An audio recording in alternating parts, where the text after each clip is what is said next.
Hello बच्चों, कैसे हो आप। और आज की हिंदी क्लास में मैं लेकर आई हूँ आपके लिए प्यारी सी कहानी फुटबॉल का खेल। कहानी में आप जानेंगे कि फुटबॉल का खेल जब बच्चे खेलते हैं तो उनकी दोस्ती और भी गहरी हो जाती है।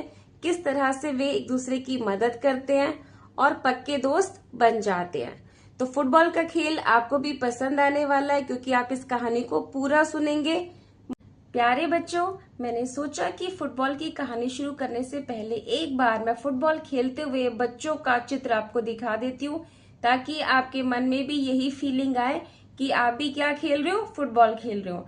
तो चलो स्टार्ट करते हैं अपनी कहानी। फुटबॉल मेरा पसंदीदा खेल है। पसंदीदा मीन्स फेवरेट। सभी बच्चों का कोई ना कोई पसंदीदा खेल होता है, फेवरेट गेम होता है।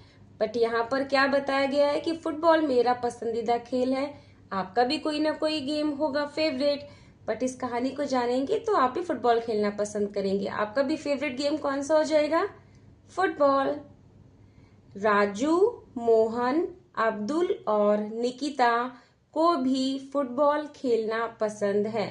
देखिए कितने सारे दोस्त हैं, कितने सारे फ्रेंड्स हैं। राजू, मोहन, अब्दुल, निकिता सभी को फुटबॉल खेलना पसंद है। मेरे और भी दोस्त हैं जो क्रिकेट और बैडमिंटन भी खेलते हैं। बैडमिंटन खेलने में हमें कम मजा आता है। बैडमिंटन खेलने में कम मजा आता है, क्यों? चलिए जानते हैं। क्योंकि उसमें हम सभी दोस्त एक साथ नहीं खेल पाते। बिल्कुल सही बात, क्योंकि बैडमिंटन में क्या होता है, टीम में एक दो प्लेयर्स ही खेल पाते हैं, है ना। सभी बच्चे तो टीम बनाकर नहीं खेल पाते हैं, तो इसलिए बैडमिंटन खेलने में हमें कम मजा आता है। मजा तब आता है जब सारे दोस्त एक साथ खेलते हो। क्रिकेट में भी सारे दोस्त एक साथ नहीं खेलते। कभी निकिता जल्दी आउट हो जाती है तो कभी मैं, कभी कोई। बिल्कुल सही बात। क्रिकेट में जब क्या होता है, जब हमें बैटिंग करने का चांस मिलता है तो दो ही प्लेयर्स जाते हैं। सारे प्लेयर्स तो एक साथ जा नहीं सकते, पूरी टीम एक साथ नहीं खेल सकती है। दो ही प्लेयर्स जाएंगे बैटिंग करने के लिए। हमें तो फुटबॉल खेलने में ही मजा आता है। देखा आपको फुटबॉल खेलने में मजा क्यों आता है? क्योंकि पूरी टीम एक साथ खेलती है। ना विकेट की जरूरत, ना छोटी बॉल की, ना चिड़िया। चिड़िया मीन्स शटलकॉक, ओके, जो बैडमिंटन के साथ हम यूज करते हैं खेलते वक्त की, और ना ही दो दो बल्लों की। क्रिकेट खेलेंगे तो हमें 2 बैट्स चाहिए, 2 बल्ले चाहिए होते हैं ना, एक जो रनर होता है और एक बैट्समैन होता है। ना भीगने का डर, ना बॉल खोने का डर। बिल्कुल सही बात। ना बॉल खोने का डर, सही बात। मैंने क्यों कहा? क्योंकि क्रिकेट की बॉल तो छोटी सी होती है, कभी कभी खो भी जाती है जब हम खेलते हैं। लेकिन फुटबॉल की जो बॉल होती है वो बहुत बड़ी होती है, कहीं पर भी जाएगी आपको हमेशा दिखाई देगी और खोएगी भी नहीं, इसलिए खोने का डर भी नहीं है। बस एक फुटबॉल लाओ और खेल शुरू। हम भी अक्सर फुटबॉल खेलते हैं। देखिए एक फुटबॉल और कितने सारे दोस्त, तभी तो मजा आता है। हमारे आसपास बहुत सारे घर हैं और उनके बीच में है हमारा छोटा सा मैदान। कौन सा मैदान? खेलने का मैदान। उस मैदान को देखते ही हमें लगता है कि वह हमें खेलने के लिए बुलाता है। जब बच्चे स्कूल देखते हैं तब तो कभी नहीं कहते कि स्कूल हमें पढ़ने के लिए बुलाता है, लेकिन उनको इतना जरूर पता है कि मैदान हमें खेलने के लिए बुला रहा है। वाह, बहुत अच्छे बच्चे। फुटबॉल खेलने के कारण ही इन घरों के सारे बच्चों से हमारी दोस्ती हो गई। बिल्कुल सही बात। जब फुटबॉल खेलते हैं बच्चे तो सारे बच्चे एक दूसरे से दोस्ती कर लेते हैं, तभी तो टीम बन जाती है, तभी तो मजा आता है खेलने में। चलिए आगे बढ़ते हैं। राजीव, कविता और स्मिथ और भी बहुत सारे दोस्त। देखिए कितने सारे दोस्त बनते जा रहे हैं फुटबॉल के गेम में। हमें जब भी मौका मिलता हम फुटबॉल लेकर निकल पड़ते। बारिश में तो हमें और भी ज्यादा मजा आता। फुटबॉल और पानी दोनों साथ साथ। जब भी बारिश आती, कविता कागज की नाव बनाती और उसे पानी पर चलते हुए देखती। देखिए कितना मजा आता है ना जब हम खेल रहे होते हैं बाहर, घर से बाहर, और सब बारिश आ जाए तो खेलते खेलते बारिश में भीगने का जो मजा होता है ना, वो आप समझ सकते हैं, बड़े हो या छोटे। अगर हम घर से बाहर कोई गेम खेल रहे हैं और बारिश आ जाए तब तो मजे ही मजे। अब यहाँ पर बेटा आपको नोटिस करना है, पाठ को पढ़ते पढ़ते, कहानी को समझते समझते कुछ ऐसे शब्द दिखाई दे रहे हैं जिनमें कुछ अजीब से निशान होंगे। अब आप सोचेंगे कि कौन से निशान की बात कर रही है मैम, कौन सी मात्रा की बात कर रही हैं। छोटी की मात्रा, बड़ी की मात्रा, आ की मात्रा, छोटे ऊ की मात्रा तो आप पहचानते हैं, पर आप यहाँ पर ध्यान से देखिए, फुटबॉल के ऊपर कुछ इस तरह का निशान बना हुआ है, इसे कहते हैं औ की मात्रा। और कुछ वर्णों के नीचे बिंदु लगा हुआ है, तो ये कौन से शब्द होते हैं? नुक्ता शब्द। आप मेरे चैनल पर देख सकते हैं नुक्ता शब्द और औ की मात्रा के शब्दों को कैसे पढ़ा जाता है। तो आप देखिए मात्राओं को और समझिए, पढ़ने का अभ्यास कीजिए। चलिए अपनी कहानी पर वापस आते हैं, है ना। कागज नहीं है, क्या बोलेंगे? कागज। कविता कागज की नाव बनाती और उसे पानी पर चलते हुए देखती। देखो कविता ने नाव बनाई है और उसे पानी में इस तरह से बहते हुए चलते हुए देख रही है। बड़ा मजा आ रहा है, देखो कैसे मुस्कुरा रहे हैं दोनों। अब्दुल छोटे छोटे पत्ते इकट्ठे करके पानी में बहाता। मुस्कुराते हुए अब्दुल भी क्या कर रहा है? नाव तो बनाई नहीं, छोटे छोटे पत्तों को पानी में बहा रहा है, क्योंकि पानी में पत्ते भी बहते हैं और कागज की नाव भी। हम सब फुटबॉल खेलना छोड़कर पानी से खेलने लगते। बिल्कुल सही बात, बच्चे ऐसा ही करते हैं, सारे काम छोड़ देते हैं और पानी में भीगना शुरू कर देते हैं, पानी में उछलना, दौड़ना, कूदना शुरू कर देते हैं। तो ऐसे ये बच्चे भी कर रहे हैं। एक दिन खेलते खेलते हमारी फुटबॉल एक गड्ढे में चली गई। अक्सर ऐसा होता है जब भी हम गेम खेलते हैं तो फुटबॉल या जो भी क्रिकेट बॉल होती है वो कहीं ना कहीं खो ही जाती है, कहीं ना कहीं गिर ही जाती है। तो ऐसे ही फुटबॉल कहाँ चली गई है? गड्ढे में। और खेल रुक गया। अब क्योंकि बॉल गड्ढे में चली गई तो खेलेंगे कैसे? तो सबने वहीं पे खेल को स्टॉप कर दिया। गड्ढा चौड़ा था और उसमें पानी भरा हुआ था। आप देख सकते हैं गड्ढा है, गड्ढे में फुटबॉल गिर चुकी है और गड्ढा गहरा भी है, चौड़ा भी है और उसमें पानी भरा हुआ था। राजीव ने बोला कि मैं अभी फुटबॉल निकालता हूं।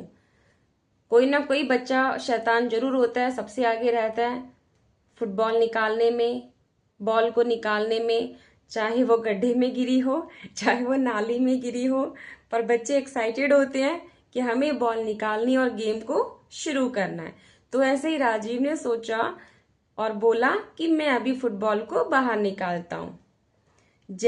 वह जैसे ही फुटबॉल लेने के लिए गड्ढे की ओर बढ़ा, उसका पैर फिसल गया। Very good.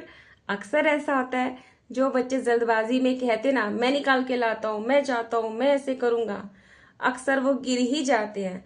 तो इसी तरह से राजीव का पैर गड्ढे में फिसल गया और वह गड्ढे में गिर गया और रोने लगा। बस गड्ढे में गिरते ही क्या होगा? चोट लगेगी और रोना शुरू। हम सभी डर गए। निकिता ने सबको समझाया और कहा कि इसमें डरने की कोई बात नहीं। वह राजीव के पास गई और देखा कि फिसलने के कारण उसे थोड़ी खरोंच आई है। अब बेटा जब राजीव गड्ढे में गिर गया, फिसल गया, रोने लगा, तो सभी बच्चे डर गए। आप भी डर जाते हैं जब कोई बच्चा रोने लगता है खेलते खेलते, कहीं उसको ज्यादा चोट तो नहीं लग गई, कहीं वो हमारी शिकायत तो नहीं लगा देगा, ऐसा डर लगता है ना। तो ऐसे ही राजीव के लिए भी सब सोचने लगे और डर गए। पर तभी निकिता उनके पास जाती है और उनको समझाती है कि डरने की कोई बात नहीं है, राजीव को थोड़ी सी खरोंच आ गई है, इसका मतलब थोड़ी सी उसको चोट लग गई है। थोड़ी देर में ही राजीव का दर्द कम हो गया। सभी दोस्तों ने उस दिन का खेल समाप्त किया और राजीव के साथ उसके घर गए। अब आपके एक फ्रेंड को, एक दोस्त को चोट लग गई है तो क्या होता है, खेल को बीच में रोकना ही पड़ता है और उस दोस्त को हमें उसके घर पहुंचाना पड़ता है। तो सभी दोस्तों ने क्या किया, उस दिन खेल को समाप्त किया, खेल को एंड कर दिया और राजीव के साथ उसके घर चले गए। मोहन ने राजीव के मम्मी पापा को सारी घटना बताई और माफी भी मांगी। देखिए फिर से नुक्ता शब्द आ गया।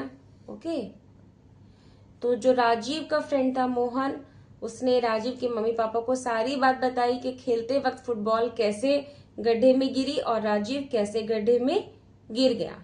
और फिर उन्होंने माफी भी मांगी।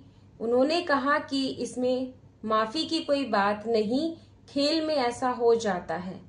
किन्होंने कहा? राजीव के मम्मी पापा ने, क्योंकि वे पेरेंट्स से बड़े हैं तो समझते हैं इस बात को कि जब भी बच्चे अक्सर खेलते हैं तो चोट लग जाती है। तो ऐसा उन्होंने भी कहा कि खेल में ऐसा हो जाता है। आप लोगों ने तो इसका ध्यान ही रखा है और घर भी आए। देखिए कितनी अच्छी बात कही है राजीव के मम्मी पापा ने राजीव के दोस्तों से कि आपने तो राजीव का ध्यान रखा और उसको घर भी छोड़ने आए हो। तो इन्हीं को कहते हैं पक्के दोस्त। बस यह ध्यान रखना कि कोई चोट लगे तो उसे कभी छुपाओ मत। अब समझे राजीव के मम्मी पापा कितनी अच्छी बात बता रहे हैं कि अगर खेल खेल रहे हैं घर के अंदर घर के बाहर, तो आपको कभी अपनी चोट को छुपाना नहीं है। कोई भी आपके आसपास है उसको बताइए या फिर घर आकर मम्मी पापा को जरूर बताएं। और यदि आप स्कूल में हैं बेटा, स्कूल में अगर आपको चोट लग जाती है खेलते वक्त, तो हमेशा अपने टीचर को, चाहे सर हो या मैम हो, उनको इन्फॉर्म करो, उनको जरूर बताओ। एक बार की बात है, मेरा बेटा 2nd क्लास में था और उसको स्कूल में मॉर्निंग में ही चोट लग गई थी। अचानक से असेंबली में वो खेल रहा था, दौड़ रहा था, तो उसके पैर में चोट लग गई। उसका पैर मुड़ गया बेटा और उसके पैर में स्वेलिंग हो गई, मतलब सूजन आ गई। एक तरीके से फ्रैक्चर हो गई थी उसकी फिंगर, जो उसका फुट था, जो पैर की जो उंगलियां होती हैं उसमें से एक फिंगर फ्रैक्चर हो गई थी। बट उसकी गलती क्या थी, जब उसको चोट लगी तो उसने मॉर्निंग में ही टीचर को इन्फॉर्म करना था। टीचर कुछ उसको ट्रीटमेंट देते या फिर मम्मी पापा को इन्फॉर्म करते, यानी कि मुझे, क्योंकि मेरे बेटे को चोट लगी थी। जब तक टीचर को पता नहीं चलेगा तो टीचर कैसे बताएगी मम्मी पापा को। तो अगर आप स्कूल में होते हो, आपको चोट लग जाती है, तो हमेशा आपको सर या मैम को इन्फॉर्म करना है। अब आप समझिए कि सुबह उसको चोट लगी थी, उसने टीचर को इन्फॉर्म नहीं किया, वो कितनी परेशानी में रहा। और दोपहर को स्कूल से आते वक्त मुझे देखते ही वो रोने लगे। अब रोने से क्या फायदा, टीचर को तो सुबह ही बताना चाहिए था ना, ताकि वो कुछ उसका इलाज करते। फिर हम शाम को डॉक्टर के पास लेकर गए और इतनी परेशानी हुई कि वो स्कूल भी नहीं जा सके, छुट्टी भी करनी पड़ी। तो ये गलती किससे हो गई, मेरे बेटे से। बट आप अच्छे बच्चे हो, इसलिए आपको ये बात समझाई जा रही है कि अगर आप खेल रहे हैं स्कूल में या घर पर, तो हमेशा चोट लगने पर उसको छुपाना नहीं है। मेरे बेटे ने तो छुपाया, तो दर्द किसको हुआ, उसी को हुआ ना, उसी ने उस दर्द को सहन किया। बट आपको दर्द सहन नहीं करना है, आपको हमेशा अपने बड़ों को बताना है, छुपाना नहीं है। तो चलिए आगे बढ़ते हैं। इसकी सूचना अपने से बड़ों को दो और ऐसे ही सब मिलजुल कर खेलो। अंकल की बात सुनकर सब बहुत खुश हुए। जब मम्मी पापा राजीव के इतनी अच्छी अच्छी बातें बता रहे और बच्चों को समझ में आ गई है, तो सभी बच्चे राजीव के पापा यानी कि अंकल की बात को सुनकर खुश हुए और उनको ये बात समझ में आ गई कि कभी भी चोट को छुपाना नहीं है और हमेशा मिलजुल कर खेलना है, दोस्तों की मदद करनी है। आशा करती हूँ बेटा ये कहानी आपको जरूर पसंद आई होगी और आप इस बात को समझ गए होंगे कि चोट लगने पर चोट को छुपाते नहीं हैं, मम्मी पापा को जरूर बताते हैं। तो चलिए मिलते हैं अगले टॉपिक पर एक नेक्स्ट वीडियो में। तब तक के लिए बाय बाय।